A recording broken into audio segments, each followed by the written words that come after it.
ఆదరించే దైవజనులందరికీ, సేవలో ఈ పరిస్థితులు ఎదుర్కొన్న దైవజనులందరికీ నా ప్రత్యేకమైన మనవి. మన సంఘాల్లో ఉద్యోగాలు చేసుకునేవారు కానీ, వ్యాపారాలు చేసుకునేవారు కానీ, విశ్వాస బిడ్డలు, సేవకులు, పరిచారకులు అందరూ కలిసి ఏ ఊరు కా ఊరు, ఎవరి సంఘం వాళ్ళే మే 11వ తేదీన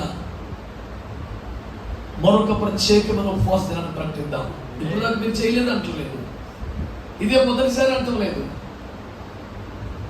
దీంట్లో ఉద్దేశం ఏంటంటే ఒకే రోజు అన్ని చోట్ల జరగాలి. అది అయ్యే దర్శనం.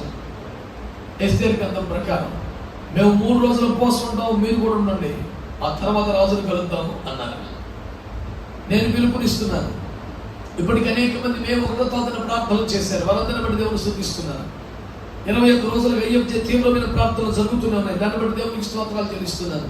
వీటికి అదనంగా ఫైనల్గా మే 11వ తేదీన 3 గంటల పాటు, ఉదయం 6 నుంచి 9 అయినా, వీరిని బట్టి 10 గంటల నుంచి అయినా, లేదా సాయంకాలం 6 నుంచి 9 అయినా,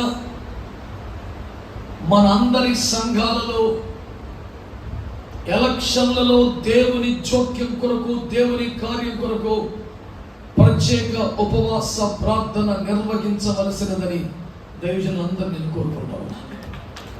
ఎంతమంది ఏకీవిస్తారు?